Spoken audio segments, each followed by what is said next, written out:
श्री राम प्रजापति भोजपुरा से बिलोंग करता हूँ और न्यूट्रीवाल परिवार में लगभग में चौथा महीना है। ज़्यादा लंबा टाइम नहीं हुआ है, लेकिन सिस्टम में अभी तक मेरी एक भी मीटिंग कोई भी मिस नहीं हुई है।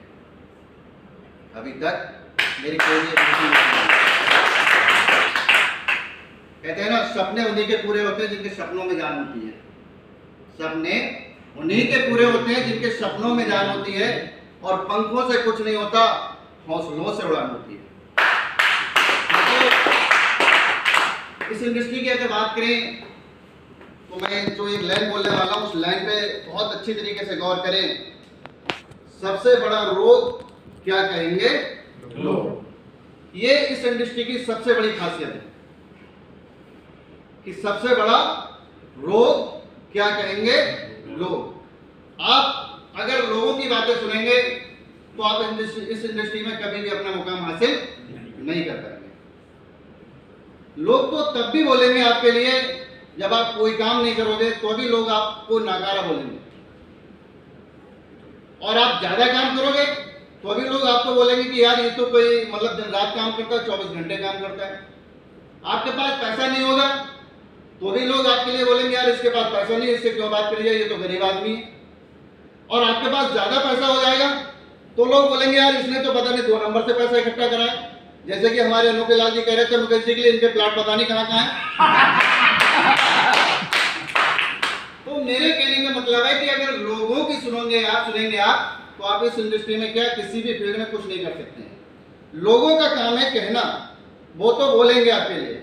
आप कुछ भी करेंगे, सही करेंगे तो भी बोलेंगे और गलत करेंगे तो भी बोलेंगे, बट डिपेंड आपके ऊपर करता है कि आप कैसे करके उन लोगों को जवाब दे रहे हैं, कैसे करके उनको सुन रहे हैं। क्योंकि अगर आपने लोगों की सुनी तो सीधी सी बात है, आप कहीं नहीं जाने वाले।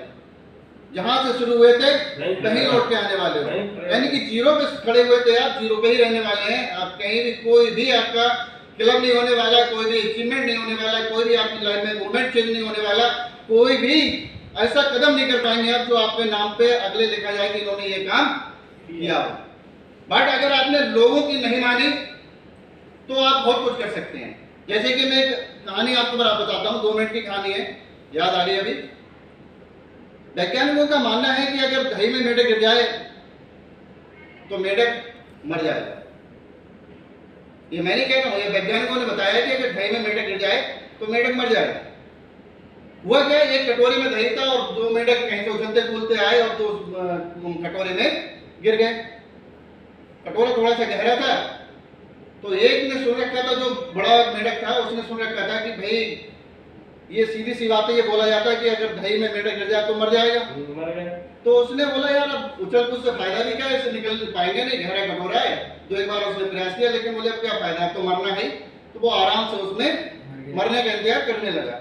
लेकिन कहीं दूसरा जो मेढक था, जो उसका बच्चा समझो छोटा सा, उसने जो मार्केट से या मतलब समाज से अलग था, थोड़ी सी बातें उसके दिमाग में नहीं गई थी ये सारी चीजें, उसने क्या काम करा, यार गिर तो गए ये, निकलने का तो प्रयास किया जाए, मर तो जाएंगे लेकिन निकलने का प्रयास किया जाए। उसने प्रयास किया तो उस बड़े वाले मेढक बोला भाई क्यों प्रयास कर रहा है, ये एक सत्य है कि दही में गिरने के बाद मरना ही है।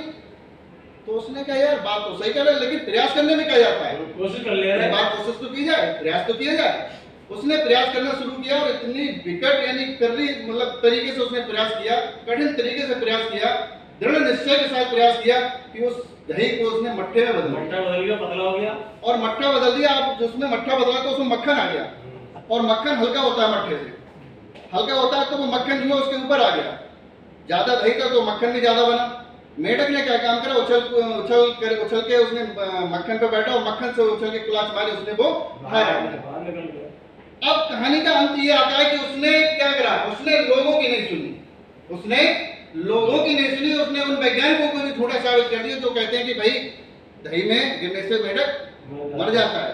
वैज्ञानिक सही कहते हैं, लेकिन उसने अपना क्या करा, प्रयास नहीं छोड़ा। उसने मरने से पहले तक प्रयास किया, जारी रखा अपना प्रयास कि मरने से पहले तक मैं अगर प्रयास कर लूं तो हो सकता है मैं दही से निकल के बाहर आ जाऊं। और उसने वही किया कि उसने अपने प्रयास लगातार जारी रखा और उसने एक हिस्ट्री लिख दी कि भाई दही में गिरने के बाद भी एक मेढक बच गया। बच गया, नया इतिहास बना दिया। नया इतिहास बना दिया। करना क्या है कि इस दुनिया में, इस मार्केट में रायचंद बहुत बैठे हुए हैं। अगर आपने रायचंदों की सुनी तो आप दुनिया में कुछ नहीं कर पाएंगे और ना किसी मार्केट, किसी फील्ड में आप कुछ कर पाएंगे, क्योंकि फ्री की राय देने वाले लोगों की कोई कमी नहीं है। वो आपको कोई फीस नहीं लेते हैं, कुछ नहीं लेते हैं। रायचंद हर जगह, हर मोड़ पे, हर जगह मिल जाएंगे आपके लिए। तो ये आपको डिसाइड करना है कि रायचंदों की बात सुननी है या उस फील्ड के मास्टर की बात सुननी है जिसने उस फील्ड में, जिस फील्ड में आप जाना चाह रहे हैं, जिस फील्ड में आप हैं, उस फील्ड में उसने इतिहास रचा है। अब आपके ऊपर डिपेंड करता है, अगर उस फील्ड में आप जाएंगे और उस फील्ड में आप इतिहास रखेंगे तो आपको उसकी सुननी पड़ेगी जिसने अपना एक इतिहास बनाया उस फील्ड में, जिसने अचीवमेंट लिए हैं, जिसने एक मुकाम हासिल किया है। तो साथियों, बात यही खत्म करते हैं कि अगर आपको अपना इतिहास बनाना है, अपना मुकाम बनाना है, तो परिवार में जितने भी लोग अचीवमेंट लेके खड़े हुए हैं, अचीवमेंट लिए हुए हैं, डायमंड तक पहुंचे हुए हैं, उनकी सुननी होगी, तभी आप डायमंड बन पाएंगे, अन्यथा कोई और दूसरा माध्यम नहीं है। आप अपनी चलाएंगे तो बस यही होगा, ज्यादा से ज्यादा उछल कूद करके 1 से 2 3 4 5 तक चले जाएंगे। इसके अगले जाने का फिर रास्ता आपके बस की बात नहीं है। तो साथियों, मैं अपनी बात को यही विराम देता हूँ। बाकी न्यूट्रीबल परिवार की बात की जाए तो बेहतर है, और हमारे ग्रेट अपलाइन की बात की जाए तो बहुत ज्यादा बेहतर है। एक बार जोरदार तालियां चाहूंगा थोड़े से। चलो भैया, सुनो आनंद बाबू यहाँ आ जाओ।